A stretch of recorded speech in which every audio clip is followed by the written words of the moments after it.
সম্মানিত দর্শক, সম্প্রতি ঢাকার মিরপুরে একটি নজিরবিহীন ঘটনা ঘটে গেছে। বিস্তারিত বলবো তার আগে একটি মৌলিক বিষয় বলে নিই। আপনারা জানেন যে গত ২টি বছর ধরে জামাত ইসলামী বাংলাদেশের রাজনীতিতে খুবই গুরুত্বপূর্ণ হয়ে উঠেছিল। তারা বলতে গেলে ডিফ্যাক্টো সরকার হিসেবে ডক্টর মোহাম্মদ ইউনূসকে পরিচালন করত। আর যেখানে যেখানে তাদের শক্তিমত্তা রয়েছে, যেখানে যেখানে তাদের শক্তিমত্তা না থাকা সত্ত্বেও যোগ্য প্রার্থী ছিল বা তারা মনে করেছে যোগ্যতম, সেখানে সেখানে তারা আগামীতে সংসদ নির্বাচন করবে, সেভাবে তাদের একটা ব্যাপক প্রস্তুতি ছিল। এই লক্ষ্যে তারা বিশ্ববিদ্যালয়, কলেজ, মাদ্রাসা, শিক্ষা প্রতিষ্ঠান, মসজিদ থেকে শুরু করে সর্বত্র তারা তাদের আধিপত্য বিস্তার করেছিল।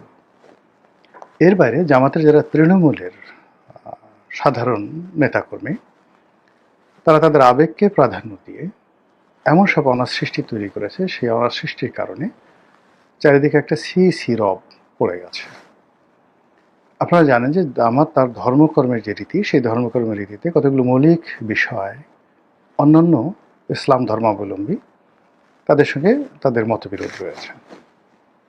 যেমন এই যে আমাদের দেশে যে পীর, মোর্শেদ, মাজার যে একটা সংস্কৃতি, এটা জামাত একদম পছন্দ করে না। এটাকে জামাত মনে করে শিরক এবং বিদআত। এমনকি এই যে হযরত শাহজালাল রহমতুল্লাহ আল্লাহের মাজার, বা এই যে হাইকোর্টের মাজার, কিংবা মিরপুরের শাহ আলী বগদাদির মাজার থেকে শুরু করে যে সকল শত শত বছরের পুরনো ঐতিহ্যবাহী মাজার রয়েছে, এখানে ভক্তরা যায়, মুরিদানরা যায়, কেউ নফল নামাজ পড়ে, কেউ মানত করে, যা কিছু করে, এই পুরো যে কর্মকাণ্ডটি, সেই কর্মকাণ্ডটিকে তারা মনে করে ইসলাম বিরুদ্ধ, শরিয়ত বিরুদ্ধ। ২ নম্বর হলো যে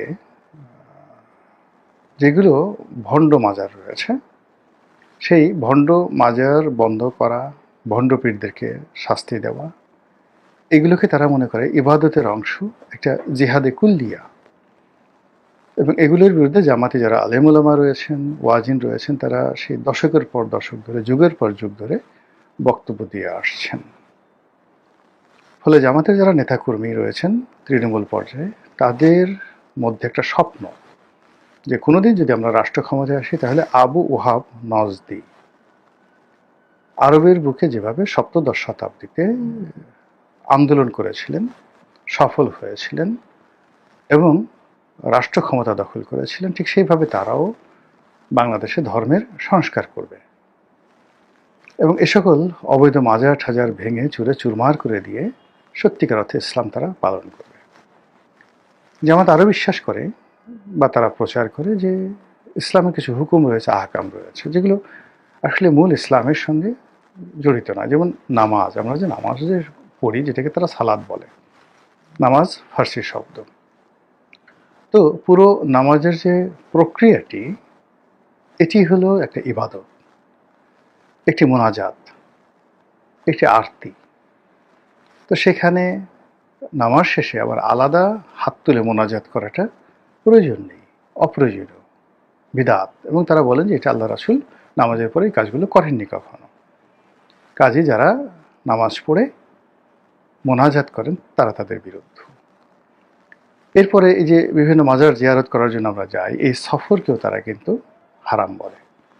তো গত দশকের পর দশক ধরে তারা যে প্রচারগুলো চালিয়ে আসে, সেই প্রচারের প্রেক্ষিতে এইবার যখন তারা ক্ষমতা রেখার খুব কাছাকাছি চলে এসে, তখন তারা ধারণা করছে, তাদের যারা মানে সাধারণ নেতাকর্মী রয়েছেন, তারা তো মনে করেন যে জামাত একটা আধ্যাত্মিক দল, এই দল করলে জান্নাতে যাওয়া যায়। এই দলে যারা নেতা রয়েছেন, শীর্ষ পর্যায়ের নেতা, তারা আল্লাহর ওলি, সবাই আল্লাহর ওলি। তো কাজেই দেশের যে শেখ হাসিনার পতন, এটা মনে করেছে জামাতের নেতাকর্মী যে তাদের দোয়ার ফলে এটা হয়েছে। দ্বিতীয়ত তারা মনে করছে যে তারা ক্ষমতা চলে আসছে, আল্লাহ এরকম একটা হয়তো সিদ্ধান্ত নিতে যাচ্ছেন, এরকম তাদের একটা ধারণা। তো এই কারণে তারা কি করলো, হয়তো দলের যারা সেন্ট্রাল কমান্ড রয়েছেন, তাদের সাথে পরামর্শ ছাড়া বা তাদের কোনো উস্কানি ছাড়াই তারা সারা দেশে মাজার ভাঙাকে রীতিমতো ইবাদতের বা জিহাদে কুল্লিয়া হিসেবে তারা নিল। এর ফলে জামাতের অনেক ক্ষতি হয়েছে সারা বাংলাদেশে। মানে যে ঘটনাগুলো ঘটেছে এর ফলে ইসলাম যে একটা উগ্রবাদী ধর্ম এবং জামাত যে একটা উগ্রবাদী দল, এটা আমেরিকাকে ভয় দেখিয়ে দিয়েছে। উসমান হাদির মৃত্যু, ব্যারিস্টারের সেই যাকে বলা হয় আক্রমণ, এবং অনেকগুলো মাজার ভাঙতে গিয়ে সেই অনেকগুলো হত্যাকাণ্ডের মতো ঘটনা ঘটেছে, এবং কবর থেকে একটি লাশ তুলে যেভাবে তারা পুড়িয়ে দিয়েছে, এটা শুধু বাংলাদেশ নয়, সারা পৃথিবীতে জামাত সম্পর্কে নেতিবাচক যাকে বলে একটা ধারণা তৈরি করেছে। কিন্তু এত কিছুর পরও জামাত ডোন্ট মাইন্ড, তারা এটা নিয়ে আসলে তেমন কিছু করছে না। তারা মনে করছে দে আর স্টিল ইন দ্য রাইট পথ, তারা সঠিক পথে আছে, এবং তারা তাদের যে জিহাদি কুল্লিয়া এটা তারা চালিয়ে যাচ্ছে। এবং এরই ধারাবাহিকতায় মিরপুরের যে ঐতিহ্যবাহী শাহ আলী বগদাদির যে মাজার, এই মাজারে জামাতের যারা নেতাকর্মী তারা আক্রমণ চালিয়েছে। জামাত অস্বীকার করেছে, কিন্তু ভিডিও ফুটেজে দেখা যাচ্ছে জামাতের চিহ্নিত লোকজন সেখানে গেছে। তারপর যাদেরকে ইতিমধ্যে গ্রেপ্তার করা হয়েছে তারাও জামাতের লোক। অধিকাংশ ওখানে যে সংসদ সদস্য হয়েছে মীর কাসিম আলী সাহেবের ছেলে ব্যারিস্টার আরমান, তো সেই আরমান এটা নিয়ে যে বিবৃতি দিয়েছে বা যে কিছু বলেছে, এই প্রথম জামাতের কোনো সংসদ সদস্য বা দায়িত্বশীল কোনো নেতা কোনো মাজারের আক্রমণ সম্পর্কে বা আক্রমণ নিয়ে এভাবে বক্তব্য দিতে আসলো। যেহেতু ঘটনাটি মিরপুরে ঘটেছে, সেহেতু এর দায় দায়িত্ব আরমানের উপর আসছে, আরমানকে জবাবদিহি করতে হবে। আর আরমান এমনি শারীরিকভাবে মানসিকভাবে আমার কাছে মনে হচ্ছে না যে সুস্থ।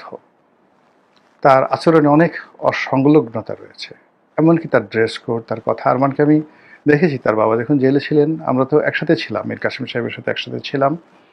তো সেই সুবাদে আরমানের সঙ্গে আমার পরিচয় নেই, কিন্তু আরমান এবং আরমানের সাথে কথা হয়নি, কিন্তু আরমানের অন্যান্য যারা ভাই আছেন তাদের সঙ্গে আমার কথাবার্তা হয়েছে। আরমানের মা, আরমানের বোন, আরমানের চাচা, আরমানের চাচি, অনেকের সঙ্গে আমার কথাবার্তা হয়েছে। তো সেক্ষেত্রে আরমানকে আমি যেভাবে কোর্টে দেখেছি শান্তশিষ্ট, বা আরমান সম্পর্কে তার বাবার কাছে যেটা আমি শুনেছি, কিন্তু এখন যে তার আচরণ যা দেখছি আমার কাছে মনে হচ্ছে যে আরমানের আসলে চিকিৎসা দরকার। এটা জামাতের যারা নেতৃবৃন্দ রয়েছেন অন্তত এটি নিয়ে লুকোচুরি করার কিছুই নেই। দীর্ঘদিন জেলখানায় থাকলে একটা মানসিক বিপর্যয় হতে পারে, সে স্পষ্ট একটা ব্যারিস্টার মীর কাসিম সাহেবের ছেলে, তার আচার আচরণ সেটা মনে হচ্ছে না, মনেই হচ্ছে সে অসুস্থ, ইমব্যালেন্সড, হাঁটাচলা, কথাবার্তা। তো আমি মনে করি তার চিকিৎসা দরকার আছে। এটা গেল এক। ২ নম্বর হলো যে এই মাজারে জামাতের যে আক্রমণ, এটি নিয়ে একটা নজিরবিহীন ঘটনা ঘটেছে। অন্য জায়গায় জামাত যেখানে আক্রমণ করতে গেছে বেশ প্রস্তুতি নিয়ে গেছে, এবং ঘটনাটা ঘটেছে একতরফাভাবে। জামাত মেরেছে, অন্য সবাই মার খেয়েছে, জামাত তছনছ করেছে, অন্য সব কিছু তছনছ হয়েছে। কিন্তু এখানে যারা আছে ঢাকাতে তারা কিন্তু রুখে দাঁড়িয়েছে। অনেকে এখানে যারা মাজারেতে অনেক লোক থাকে, আপনি হাইকোর্ট মাজারে গিয়ে দেখবেন নানা রকম ভবের পাগল। কিছু মানুষ গিয়ে দেখা যাচ্ছে যে হাইকোর্ট মাজারের সামনে যে মোমবাতির দোকান আছে, আগরবাতির দোকান আছে, সেখানে থেকে তবারক কিনছে, মিষ্টি কিনছে, বা ওইগুলো নিয়ে মাজারে তারা ওইগুলো জ্বালিয়ে দিচ্ছে। কিছু মানুষ আছে ওখানে যারা ভং ধরে থাকে, ছং ধরে থাকে, কেউ গাঁজা খায়, কেউ গলায় অনেকগুলো রুদ্রাক্ষের মাল্য পরে বসে থাকে, কেউ হয়তো ওখানে সন্ন্যাসী সেজে বসে থাকে, কেউ হয়তো একেবারে মানে কাপড় চোপড় নাই, ন্যাংটা বাবা হয়ে বসে থাকে। তো বিভিন্ন মানুষ যায় সেখানে, কেউ হতাশ, কেউ ধর্ম বিশ্বাস করে, কেউ আধ্যাত্মিকতা বিশ্বাস করে, কেউ আংটি উংটি বিশ্বাস করে। যে যার মতো করে ওখানে যায়, গিয়ে যার যেরকম রুচি, কেউ পাগলের কাছে বসে, কেউ সিদ্ধি বাবার কাছে গিয়ে বসে, আবার কেউ গিয়া একেবারে সোজা মাজারে গিয়ে কবরের পাশে বসে হাও মাও করে কান্নাকাটি করে। আবার অনেকে যারা শরীয়ত মানে তারা মাজারের পাশে মসজিদে গিয়ে নফল নামাজ পড়ে, কোরআন তেলাওয়াত করে, নিজের জন্য দোয়া করে, আর ওখান থেকে বের হয়ে আসার সময় মাজারটা, যেটা কবর জিয়ারত যেটাকে বলা হয়, সেটা জিয়ারত করে আসে। তো এই যে হাইকোর্টের মাজার কেন্দ্রিক, যেহেতু আমি এখানে বহুবার গেছি, নামাজ পড়েছি, তো তার চাইতে অনেক অনেক বেশি এরকম ভবের পাগল, অর্গানাইজড পাগল এই পাগলদের আস্তানা হলো শাহ আলীর বগদাদির মাজারে। এবং ওখানে যে আধিপত্য, এখনো পর্যন্ত ওখানে আওয়ামী লীগের লোকদের একটা বিরাট আধিপত্য আছে, বিএনপির লোকদেরও আধিপত্য আছে, জামাতের ওখানে আসলে আধিপত্য নেই। আর যেহেতু আরমান ওখানে সংসদ সদস্য হয়েছে, ফলে বিএনপির যারা লোকজন ওখানে আছে সবাই মোটামুটি বিক্ষুব্ধ, আরমানের প্রতি বিক্ষুব্ধ, জামাতের প্রতি বিক্ষুব্ধ, জামাতের লোকজন যারা আছে তাদের প্রতিও বিক্ষুব্ধ।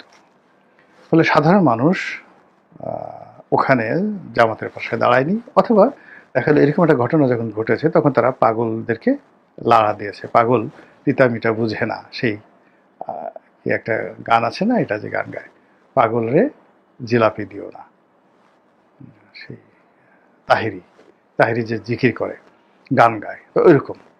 তো ওখানকার পাগলরা এই পিটুনি খেয়ে, যা কিছু খেয়ে একটা সময় তারা রিভোল্ট করলো। রিভোল্ট করে পাগল এই জামাতের লোকজনের উপর মায়ের শুরু করলো। ভিডিওতে অত দেখা যায় না। আপনি তো বুঝেন যে স্বাভাবিক মানুষ যখন মারে তখন এক ধরনের আর্ট থাকে। যারা কুম্ফুকারা জানে তারা বেঁকে স্টাইল করে মারে। মহিলারা যারা মারামারি করে তারা চুল ধরে ধরে শোয়ায় ফেলে। অনেকে বিভিন্ন রকম যার যার মতো করে, যারা সুস্থ মানুষ যারা মারামারি করে। কিন্তু পাগলের যে মায়ের, সে মারটা এবার ওখানে জামাতের যারা লোকজন তারা খেয়েছে, তারা বুঝছে, তারা খামচি দিয়েছে, তারা থুথু দিয়েছে হয়তো বা, আমি জাস্ট আন্দাজ করে বললাম। এখানে পাগলের মতো তারা হয়তো ওই হাতে যে অনেকজনের কাছে একটা চুঙ্গা আছে, কারো পশ্চাৎ দেশে চুঙ্গা ঢুকিয়ে দিয়েছে, কাউকে হয়তো কামড় দিয়েছে, কাউকে হয়তো আশেপাশে কতগুলো গোবর বা গুঠু আছে এগুলো এনে হয়তো কারো মাথায় ডলে দিয়েছে, হোয়াট এভার মেবি। কিন্তু এটা নিয়ে ভীষণ রকম ট্রল হচ্ছে, ইন্টারনেটে এই দৃশ্য বারবার ঘুরছে এবং সবাই বলছে আরে বাবা, পাগল যা করেছে, পাগলের দল মেরে সেটাই দিছে একদম। আমরা তো আঞ্চলিক ভাষায় যে কথা বলি, একদম সেটাই দিছে, শোয়াই দিছে, যা মায়ের দিছে গো বাবা, একদম বুঝবে পাগলের মায়ের এই প্রথম। তো আমাদের সেই পাগল খুব সাধারণত ভয় দেখায়, কিন্তু এভাবে সংঘবদ্ধভাবে চায়, মানে পাগল সিঙ্গেলি আপনাকে একটা বাড়ি দিল, মার দিল, কিন্তু সংঘবদ্ধভাবে বাংলার ইতিহাসে পাগলরা একত্র হয়ে এইভাবে আক্রমণ চালিয়েছে, এটা এই মাজারে শুরু হলো এবং সেটা বিসমিল্লাহ হলো জামাতকে দিয়ে। আল্লাহই জানে জামাতের ইজ্জত কোন পর্যায়ে আছে, কিভাবে আছে, এবং এই ইজ্জত নিয়ে আগামী দিনে তারা কিভাবে এগোবে। আসসালামু আলাইকুম রহমতুল্লাহি ওয়া বারাকাতুহু।